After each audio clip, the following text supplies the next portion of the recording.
This is a case of love turned hate. Miss Melanie Eam was a scorned woman. She was in a relationship for 2 years, on and off, with an individual named James Berry. And on the evening of November 16th, James Berry broke up with her. He broke up with her. You'll hear and see testimony. They're young adults. He broke up with her on a gaming aspect, in a messaging aspect.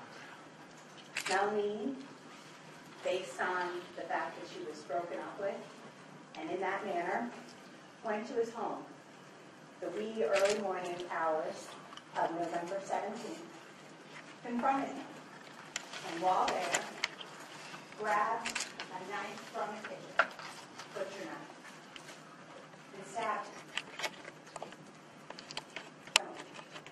Stabbed him 7 times. You'll see injuries on him, 1 lethal wound to the chest, but you'll see small defensive wounds. You'll see stab wounds throughout his body. Miss Eam, as I said, had been dating James Berry. It was to a point that James Berry lived with his mother and her boyfriend out in Loxahatchee, and it was to the point that Melanie Eam would stay there 4 or 5 nights a week, would visit there frequently, knew the home. And after the breakup,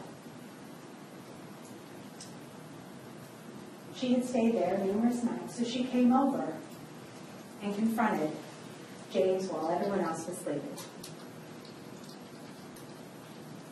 Now, I spoke of James Berry's home. He lived there with his mother, Nicola Berry, and her boyfriend, Guy Hand. And he also, that particular evening, November 16th, had one of his friends come over, Jeff Jarzabakowski. I promise that I won't get that right every time. But he came over, played video games, hang out. And so he's there. He and James Berry are playing video games. He stays over. James Berry is still playing video games. And you'll hear testimony that Jeff wakes up to a loud noise and sees his friend, James Berry, coming through the hallway, sees him bleeding profusely, screaming for help. And you'll hear that Jeff then screams for help as well, calling for just help, help. And you'll hear that Nicola Berry and Guy Hand immediately respond. You'll hear testimony of how Jeff and Mr. Hand try to perform CPR, any aid, stop the bleeding, apply pressure. You'll hear that Miss Berry calls 911 immediately. You'll hear that 4 paramedics or police officers are able to respond, that James Berry dies from these fatal wounds. You'll hear testimony about police responding, and obviously the state has the burden in this case to prove that this was second-degree murder, Melanie Eam of James Berry. So we'll be calling witnesses. We'll be calling civilian witnesses, law enforcement witnesses, witness from fire department, medical examiner, crime scene investigators. We do that, try to make it in as best order as we can, but we are dealing with some witnesses' schedules. So you may hear some people out of order, but I promise you that you will hear testimony from those individuals. You'll hear, obviously, from the initial first responder officers, both the officer and then the medic, that they, as soon as they get to the area, they have the others leave the home. So hear them, have the civilians leave the home so that they can render aid. And they make assessments.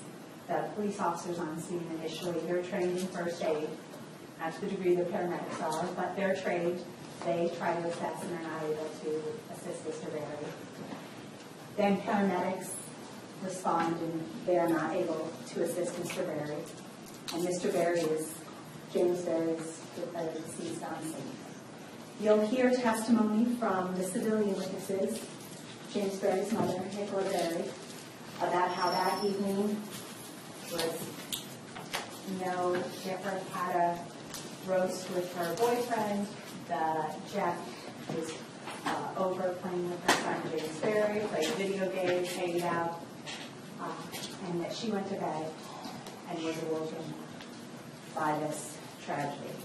You'll hear testimony also from Guy Hand, who is the boyfriend of Miss Berry, who lived with a home, they've been in a relationship for years, so that he was part of the family, and that he and Miss Berry had a roast, made dinner, and the same knife that is used to kill James Berry by Melanie Eam, that he used it to cut the roast that night. He's the one who put it back away, could explain where it is in the area of the kitchen. And Mr. Guy Hand will tell you about how he is a welder, has some experienced welder, and he had to take CPR classes for work. So when he gets into the room, he tries to provide aid as best he can, remembering from those classes at work. You'll hear testimony also that everyone is awoken in the middle of the night. You'll hear testimony of Guy Hand explaining how he tried to regulate and that he saw James Berry lose his life, all signs of life. You'll hear testimony as they're coming out of the home. Guy Hand sees the knife on the ground. Everyone's barefoot, and he moves it into the kitchen. You'll hear testimony of Mr. Hand being out. You'll hear testimony of Miss Berry and Mr. Hand staying on scene outside. It's November, and I know it's South Florida, but it was a little cold. They're waiting outside, speaking to the police, giving them statements. You'll also hear testimony from Jeff Jarzakowski, and he will tell you that what he woke up to, the blood that he observed, how he went into shock, what he did to try to help his friend, and what he saw and what he knows. You'll also hear testimony from, I spoke about the initial responders, but now that it has been declared a homicide, crime scene investigators are called on. And the lead crime scene investigator in this case is a crime scene investigator in the sheriff's office. He talks about his training and experience, but what he does, which is important in this case, is he documents the scene, which means he takes pictures, he collects evidence. So you'll hear about all the pictures. You'll hear he does a diagram of the house to aid you in trying to see where the pictures relate to one another. You'll see all the blood in James Berry's room when he ran for help. But you'll see the blood in the hallway of where Miss Eam stabbed him, where the confrontation takes place, and where he runs, and all the blood that is there. You'll see the knife, pictures of the knife, the actual knife that has been collected. You'll see all of that evidence in what CSI Neil Zielinski does. You'll also hear, in this case, you'll hear from those civilian witnesses, but you'll hear that detectives, obviously it's a homicide, detectives from the Palm Beach County Sheriff's Office arrive, and the lead detective in this case is Sean Oliver. You'll hear about his observations of the scene and what he does immediately. But what you will hear is that he, that night, goes and looks for Miss Melanie Eam at her home with her parents, Mr. Troy Eam and Miss Schuler. And Miss Eam is not there. You'll hear of investigation that Detective Oliver does, Bank of America records, 7 past records, and you'll learn that Miss Melanie Eam fled to Maryland that very morning. You'll see some past records as well as Bank of America ATM records of that very early morning of November 17th. So in this case, you'll hear not only from crime scene investigator Neil Zielinski, but Detective Oliver, after initially learning all of that, he makes contact with officers in Montgomery County, Maryland, Silver Springs, makes contact with them, is able to locate where Miss Eam is, doesn't have her arrested at that point, goes up, flies up himself with the assistance of detectives in Maryland, and goes to where Miss Eam is staying. You'll hear about a vehicle that Miss Eam drives, that everyone, because she was in a relationship with Mr. Berry, all the civilian witnesses know and recognize her car. You'll also hear from a neighbor, Sylvia Steinhaus, who lives in Waxahachie, who saw Miss Eam's vehicle parked in a very strange manner. As she gets home, she's a nurse. In between 12 and 1 o'clock in the morning, she sees the car that she recognizes parked in a strange manner. Obviously doesn't know what's going to happen or doesn't think anything of it, except for that it's parked unusually. But it's a car she recognizes. That same car that everyone recognizes is collected and located in Maryland. And that is taken, a search warrant is conducted on that. But also, Miss Eam is in there. And you'll hear from an Officer McMullen from Montgomery County. He will come here and testify and explain to you about his initial contact. He's not involved in the investigation at all in Waxahachie. So he just makes contact, confirms Miss Eam. And you'll hear testimony about their interaction, but you'll also see it. There's body cam video of his interaction. And then you'll hear Detective Oliver goes and speaks with Miss Eam. Miss Eam is in her home with her family, and she speaks to Detective Oliver. Detective Oliver asks her questions about, says he's concerned about her well-being. She's left her parents, she's come to Maryland, and in the course of that conversation, Miss Eam admits to stabbing James Berry because he said he never loved him. Because she was angry that not only did he break up with her, but he had the audacity to say that he never loved her.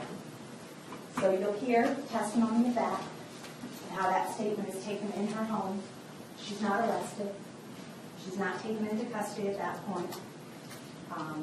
Detective Oliver promises her, I'm not arresting you, I'm taking the statement, I'm returning back to the sheriff's office, and then the search warrant of the vehicle that has been collected is done, and there is blood in that car, in Miss Eam's car, and you'll hear, obviously, that is collected, the sheriff's office has a DNA lab, and the gear shift, blood in that car belongs to James Berry.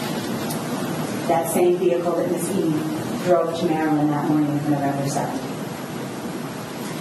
You'll also hear testimony, and I spoke with Niels and Lindsay and Detective Oliver, their observations of scene. One of the things that is located on scene, in addition to the knife and the photographs, is the defendant's phone. Miss Eam, on her rush out of Miss Berry's home, left her pink cell phone. And you'll hear that the sheriff's office has the ability to look through a phone. You'll hear from the individual Detective Cuddy. He's in the computer forensics, and that they do an extraction of the phone, see what they can use. But you'll also hear Detective Oliver goes through the phone manually to see if there's anything with unique apps that might not show up in the extraction. And he finds an app, League of Legends. It is a video game. But it is a video game that also has an application. And he locates and sees the messages. And you'll see the evidence of James Berry breaking up with Miss Eam. Those messages are on her phone. You'll hear testimony from people confirming whose name is here. And you can also put in the context based on the reference to Melanie. James Berry broke up with her on her phone. She had it in there. But she left that phone at the home. You'll also hear from Stacey Anderson, the individual I referenced at the Palm Beach County Sheriff's Office, the area.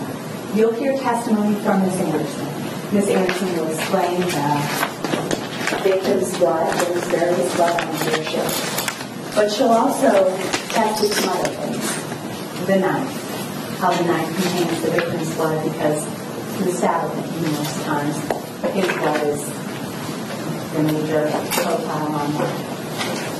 You'll also hear testimony about the defendant's clothing. It was collected while she was in Maryland. She still had clothing. Detective Oliver collected the clothing.